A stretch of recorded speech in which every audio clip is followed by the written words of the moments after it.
They taste so much like yours, it boggles my mind. Then don't think about it. Grandma's brand rich and chewy cookies, so fresh you'd swear they taste homemade. Your father was a legend in the old neighborhood. A look from him would freeze you kids in your tracks, but you miss him, don't you? So call him for...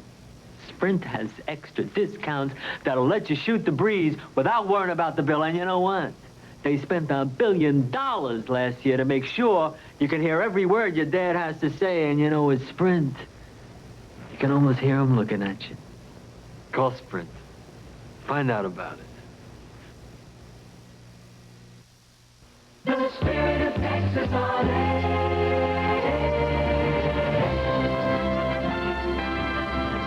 This is the News 8 Update with Midge Hill, Jim Littleton with weather, and Tony Martinez on sports.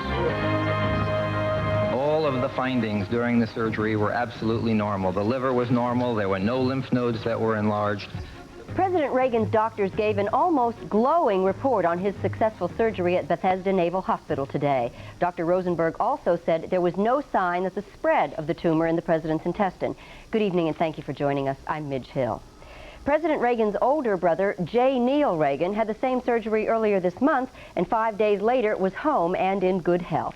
Doctors at Bethesda Naval Hospital gave reporters a good prognosis for the president's recovery today, as Robert Riggs tells us from Washington. A six-man medical team happily reported that a 2-hour and 53-minute operation on the president to remove an intestinal tumor was a success. It gives me great pleasure to tell you that the President of the United States is now post-operatively doing beautifully. His operation went without incident, and all the findings upon exploration at the time of surgery were normal. The chief surgeon saw no signs of cancer in the tissue and organs surrounding the tumor. Surgeons cut out a 2-foot-long section of the president's right colon. It contained a 2.5-inch long tumor or polyp located where the large and small intestine meet. Doctors do not know if the tumor is cancerous, pending test. Before surgery, the president temporarily turned over his powers to Vice President George Bush. The vice president, who returned from his summer home in Maine, served as acting president for approximately 8 hours today. The president this evening relinquished the letter to congressional leaders that made the unprecedented transfer of authority. The president's doctors expect him to be doing paperwork in his hospital suite by tomorrow morning. I would be even more enthusiastic for his early return to vigorous activity before 6 to 8 weeks. If I recall correctly from his schedule, he's hoping to be in California on the ranch on a horse around the 14th of August. I think that's a very good possibility. The doctors say the president will be hospitalized for 7 to 10 days until normal bowel functions resume. The pathologist's diagnosis of the tumor will be completed by Monday. The president's doctors say there's a 50% chance that it could be cancerous. If it is malignant, they stress that there's an excellent long-term survival rate. Robert Riggs, Channel 8 News, Bethesda Naval Hospital. A 14-hour rock video beamed around the world today, set records and made history. While attention was focused on the rock musicians, today's event was to benefit the famine victims in Africa. Channel 8's Chris Connor has details on the history-making event. Good afternoon. Good afternoon, Wembley. Good afternoon, Philadelphia and the world. Made history by being the world's first musician to play a one-day bicontinental concert tour, kicking off the Live Aid show in London and making his curtain call in Philadelphia via the Concorde. Good evening, Philadelphia.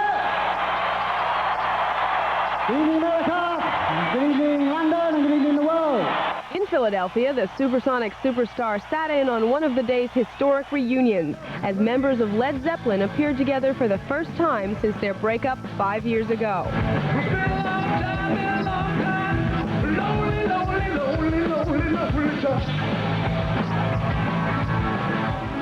Love can break your heart. Try to be sure right from the start. Many people are comparing the Live Aid concert to Woodstock, and a famous group from that era also reunited today on the Philadelphia stage. But one much-awaited reunion didn't come together.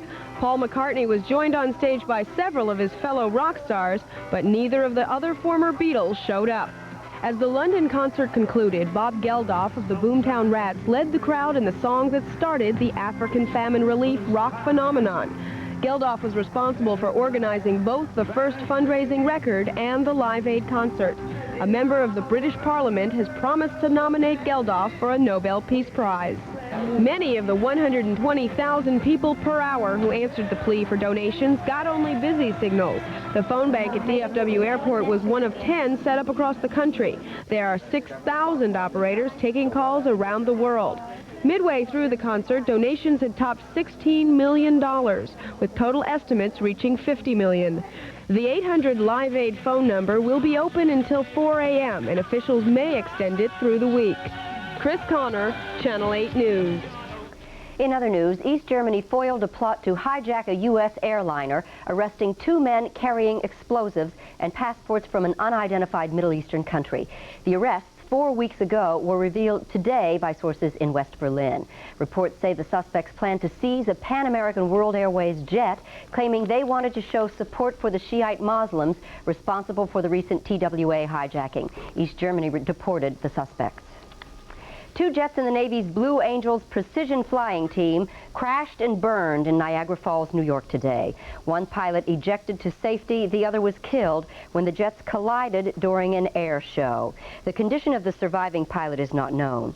And in Georgia, a National Guard plane crashed into a residential neighborhood, killing one of the 2 crewmen aboard and injuring several people on the ground.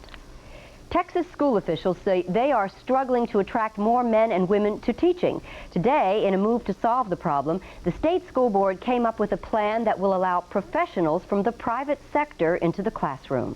Gail Phillips reports from Austin. Few people would disagree. Teacher morale in Texas